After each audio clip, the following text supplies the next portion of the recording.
I received an anonymous message saying that my husband was cheating on me, but I think it might have been from my husband's ex. I, F26, got a message saying my husband, M28, is cheating on me. The message was from his ex-girlfriend's best friend. So a bit of background. He and I have been together 6 years. We have a pretty solid relationship, never get into arguments with each other. He's very open and will openly express how he's feeling or what he's thinking, and we are always on the same page of things. Before we got together, husband lived across the country about 4 states away. We met because of a work course, and we hit it off right away, so kept in touch for the next year via text until he decided he wanted to be with me. So he transferred his job over to the city I lived in. We've been together ever since and things have been dandy. A year before we dated, husband dated this chick Charlene for about 2 years until she left him. I knew about her but have never met her or even given her a thought until a few months into our relationship when husband received a text from her. Charlene texted him to say she thinks I hacked into her social media profiles. He asked her why this was, and she didn't give much of a reason other than to say she's been hacked. So I handed over my devices to husband to show him I definitely did not hack into any of her profiles. I don't even know how to do that. So he texted her saying sorry, but it wasn't me, and he didn't know who it was, and that was that. Then a few days later husband started getting weird texts and calls from people he didn't know, saying odd vulgar things. We didn't know why till his friend told him Charlene posted a status with his phone number saying this person has hacked into my profiles and is stalking me. Husband doesn't have her on social media, so he had no idea. Nothing really came of it. He managed to block the numbers and thankfully the harassment didn't last. Flash forward to 5 years now,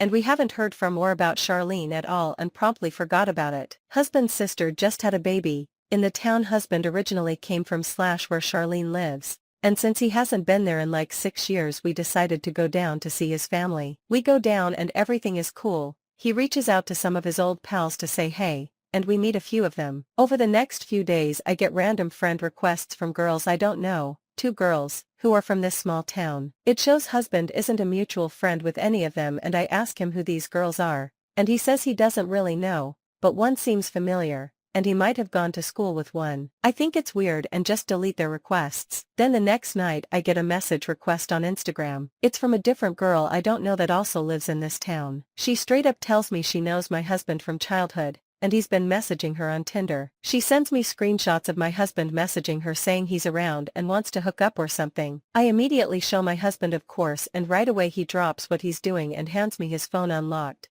Tells me that isn't him, and he wants me to go through his phone so that I feel reassured. I go through everything, messages, Instagram, social media etc. I look at his apps, there's no Tinder. I go to his search bar. Still no Tinder. He opens his app store to show me it's not downloaded. He downloaded Tinder and entered his phone number into the login. From where I'm from if you go to login and type in your number it just sends you a code to login with, and it didn't have his number registered. We look at the messages again, and he recognizes the girl as one of Charlene's best friends from college. Now, there are a few odd things with the Tinder screenshots this chick sends me. It says husband's account is verified with a little check mark. His profile picture on Tinder is a really old one from his brother's Facebook, like 3 or 4 years old. His brother is the only one still friends with Charlene on Facebook, and it's the only lone photo of husband on brother's profile. It's a photo husband actually hates, because he's not smiling, and he has his tongue out. But his brother keeps it up anyways to bug him despite husband asking him before to delete it to no avail. The way husband talks in the Tinder screenshot is a bit different than how he usually texts to me in general. It's very expressive. Hey, how are you? Remember me? Smiley face. And he usually doesn't type like that. But here's the one thing that's just weird that makes me feel uneasy. The message exchanges on Tinder are throughout the day gradually and not back and forth right away. It just happens that whenever husband replies it was the only 2 times we weren't together during the day. Like this. Husband at 2:30 p.m. Hey, how are you? Remember me? Girl, yeah. Hey, what's up? Husband at 4:54 not much just visiting my sister, smiley face. So at 2 o'clock I had run to the grocery store and was texting husband what I should grab for his sister's house.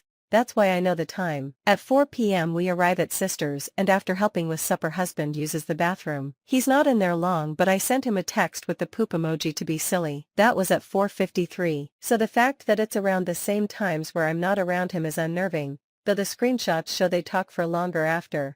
But I can't see the times for the rest of the convos and frankly I don't want to message this girl and ask for more because it all seems sketchy. Anyways husband has never really been on his phone in general this whole trip, so it's not like I see him sitting in the corner constantly texting. The people we met up with from his school the other day are close friends with Charlene and girl who messaged me, so they could have easily told them we were there and we were visiting his sister. It's a bit of a weird coincidence that this girl who's friends with Charlene happens to reach out to me while we are down for the first time in 6 years specifically to visit his sister. We also just purchased a condo together 3 days before, and so it doesn't make sense at all why husband would decide to cheat on me now.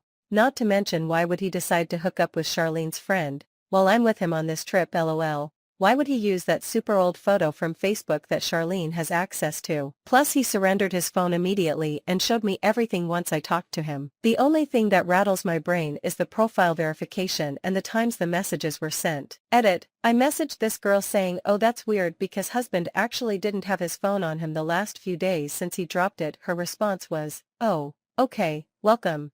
Update 1. So a few days have gone by since that woman messaged me, and I was telling my sister-in-law about the whole thing as we were visiting them last night, and I showed her the messages from that crazy chick. Now in my original I mentioned how I've been getting follow requests on Instagram from girls I didn't know in that town and just proceeded to ignore them. This is true, but I realized I got a detail mixed up. The woman who messaged me to say husband was cheating had messaged me through Facebook, not Instagram. My bad. So anyways, I show sister-in-law the Facebook message from that girl, and she asks who she is. Husband said he didn't recognize her name at all, but her face seems familiar, so he thinks it must be Charlene's bestie from college. He had only briefly met her once right before the split. Sister-in-law mentions how strange it is that the name is so generic and how there's absolutely nothing on her Facebook profile. The name on the Facebook was something like Sarah Smith, the most generic name out there. Brother-in-law goes to Charlene's Facebook and searches to see they, Sarah and Charlene, aren't friends on Facebook. We dig through this Sarah chick some more to see there are no friends, no cover photo,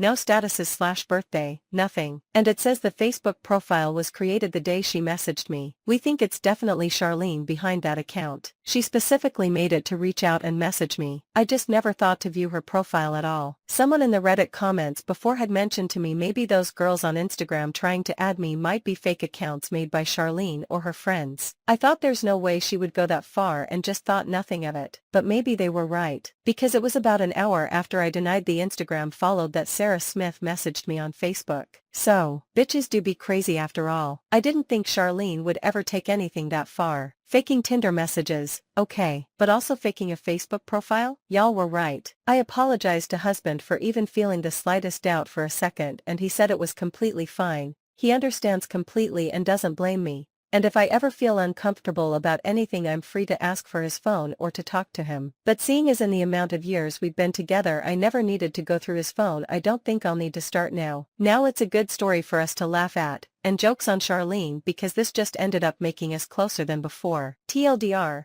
husband is definitely innocent and ex-girlfriends can be crazy. Who woulda thought? The people we met up with from his school the other day are close friends with Charlene and girl who messaged me, so they could have easily told them we were there and we were visiting his sister. It's a bit of a weird coincidence that this girl who's friends with Charlene happens to reach out to me while we are down for the first time in 6 years specifically to visit his sister. We also just purchased a condo together 3 days before, and so it doesn't make sense at all why husband would decide to cheat on me now. Not to mention, why would he decide to hook up with Charlene's friend while I'm with him on this trip, lol. Why would he use that super old photo from Facebook that Charlene has access to? Plus he surrendered his phone immediately and showed me everything once I talked to him. The only thing that rattles my brain is the profile verification and the times the messages were sent. Edit: I messaged this girl saying, oh that's weird because husband actually didn't have his phone on him the last few days since he dropped it. Her response was, oh, okay, welcome.